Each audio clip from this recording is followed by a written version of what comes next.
इस वृक्ष की जड़ें कुछ नीचे की ओर भी जाती हैं, जो मानव समाज में सकाम कर्म, जिन कर्मों का फल मनुष्य भोगना चाहता है, उससे बंधी हुई है। ऐसी कुछ जड़ें नीचे जाती हैं। इस वृक्ष के विशाल रूप का अनुभव जगत में नहीं किया जा सकता, और कोई भी समझ नहीं सकता कि इसका शुरू कहाँ है और इसका आखिर कहाँ है, और इसका मध्य कहाँ है, और इसका आधार कहाँ है। लेकिन मनुष्य को चाहिए इस दृढ़ मूल वाले वृक्ष को व्यक्ति के शस्त्रों से काट गिराए, जो उसके हथियार हैं उनसे काट गिराए, जो उसकी बुद्धि है उससे सोचे, उससे उसे काट गिराए। अपने मन को कंट्रोल करके, इंद्रियों को वश में करके उस वृक्ष को काट गिरा सकता है। ऐसे स्थान की खोज करनी चाहिए जहां जाकर लौटना ना पड़े, जहां जाकर उसे वापस ना आना पड़े पृथ्वी लोक में। क्योंकि पृथ्वी लोक में जो भी आता है, जो मनुष्य है या पुरुष है या कोई भी जीव है, वह यहाँ पे सुख या दुख भोगने ही आता है। इंद्रियों का सुख या दुख भोगने ही आता है। जहां भगवान की शरण ग्रहण कर ली जाए, ऐसी स्थान की खोज की करनी चाहिए जहां से वापस लौट कर ना आना पड़े। जिसे अनादिकाल से प्रत्येक वस्तु का सूत्रपात तथा विस्तार होता आया है। ऐसे परम भगवान की शरण लेनी चाहिए, जो झूठी प्रतिष्ठा, मोह तथा कुसंगति से मुक्त है, जो शाश्वत तत्व को समझता है, जिसने भौतिक काम को नष्ट कर दिया है, जो सुख तथा दुख के दौरों से मुक्त है, और जो मोह रहित होकर परम पुरुष के शरणागत होना चाहता है, होना जानता है, वह उसे शाश्वत राज्य को प्राप्त करता है। जो झूठी प्रतिष्ठा, मोह, जो झूठी आपकी तारीफ है, जो आप मोह में फंसे हुए हैं, जो ऐसी कुसंगति में आप रहते हैं, उससे मुक्त हैं, जो शाश्वत तत्व को समझता है। शाश्वत मतलब जो है, जिसने भौतिक काम को नष्ट कर दिया है, कर्म फलों की इच्छा का परित्याग कर दिया है, इंद्रियों की तृप्ति को, इंद्रियों के विषयों का परित्याग कर दिया है, जो सुख तथा दुख के दौर से ऊपर है, और जो मोह रहित होकर परम पुरुष भगवान श्री कृष्ण के शरणागत होना जानता है, वह उसे शाश्वत राज्य को प्राप्त होता है।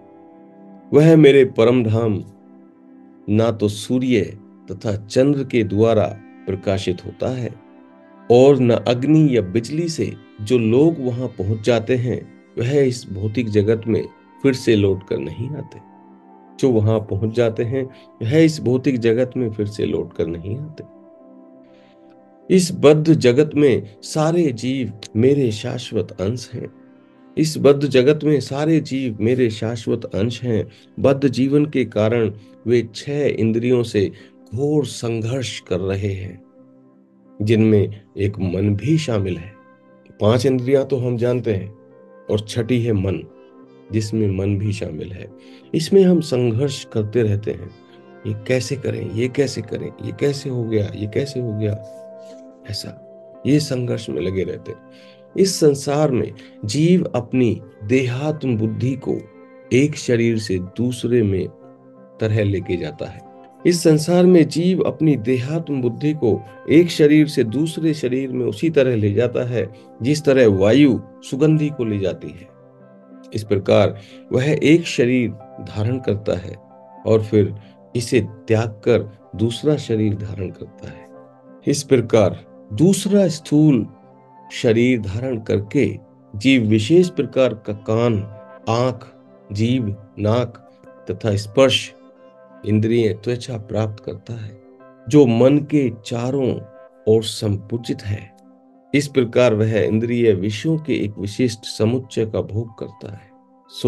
आप किसी भी योनि में अगर जन्म लेते हैं, तो आपको एक अलग, एक विशेष स्पेशल काइंड ऑफ, आपको एक विशेष प्रकार का कान, आंख, जीभ, नाक तथा स्पर्श इंद्रिय त्वचा प्राप्त होती है।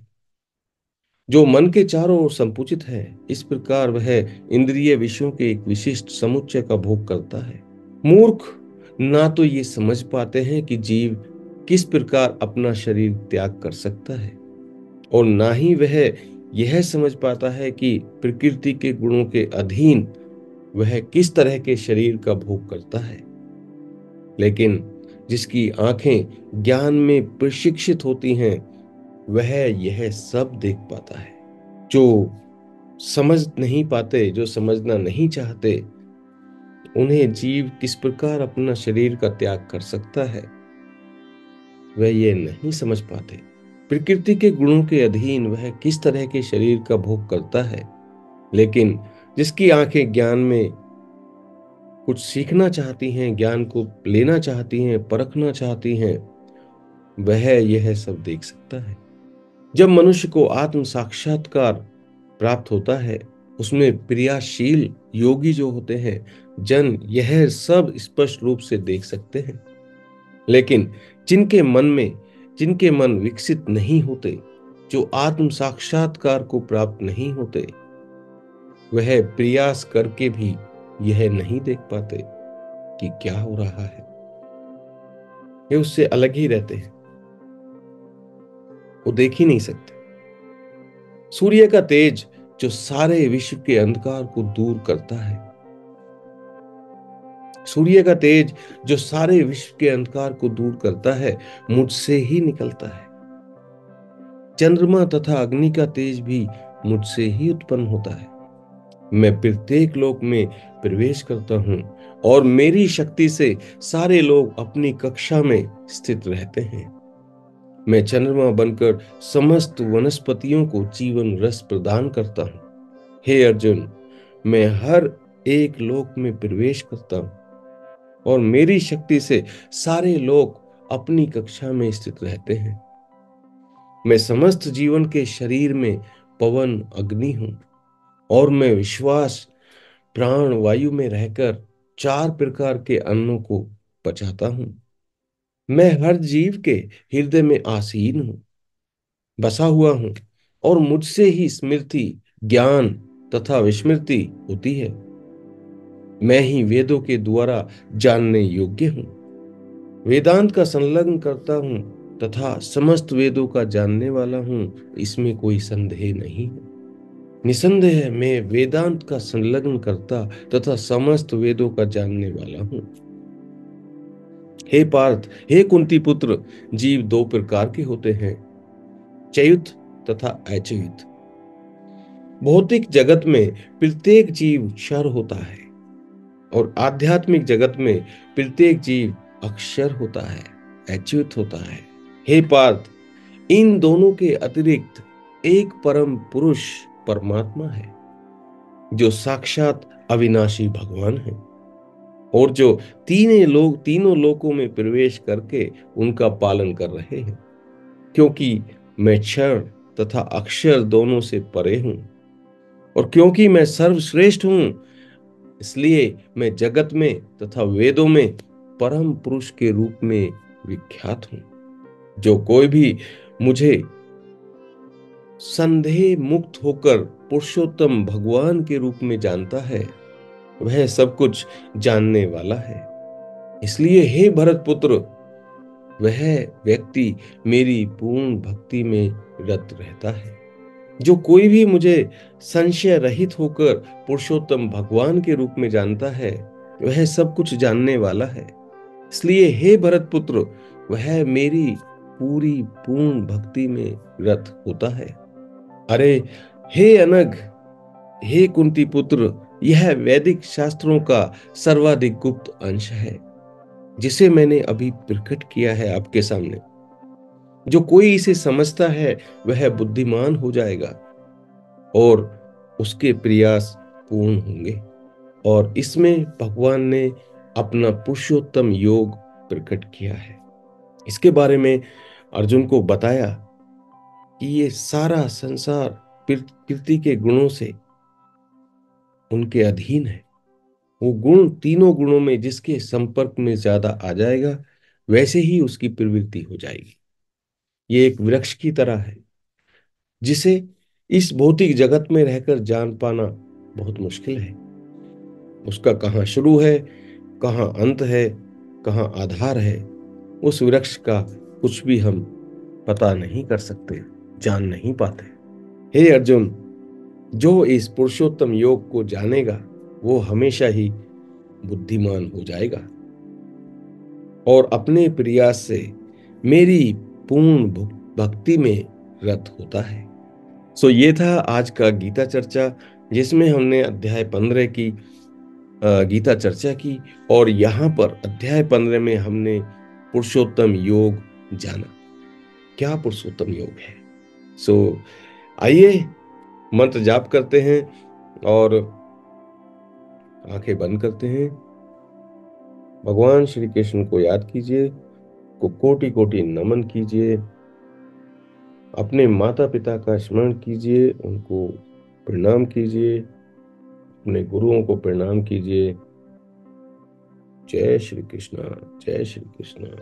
इस ब्रह्मांड को धन्यवाद दीजिए जो हमें हर सुबह एक नई जिंदगी देने के लिए सब कुछ हमेशा तत्पर है, क्योंकि हम कुछ चीजें ऐसी हैं हमारे जीवन में जो अपने आप होती रहती हैं। इसका कोई तो प्रभुत्व करता है, कोई तो स्वामी है जो ये सब चलाता है, कोई ऐसी एनर्जी है जो ये चलाती है।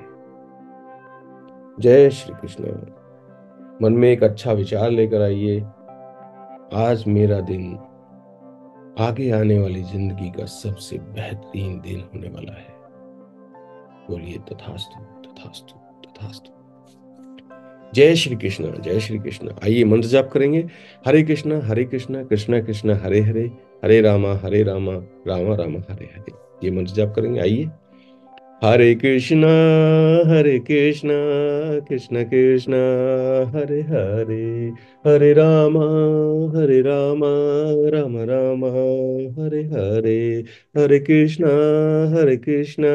कृष्ण कृष्ण हरे हरे, हरे राम राम राम हरे हरे, हरे कृष्ण कृष्ण कृष्ण हरे हरे, हरे राम राम राम हरे हरे। बोलो श्री कृष्ण भगवान की जय।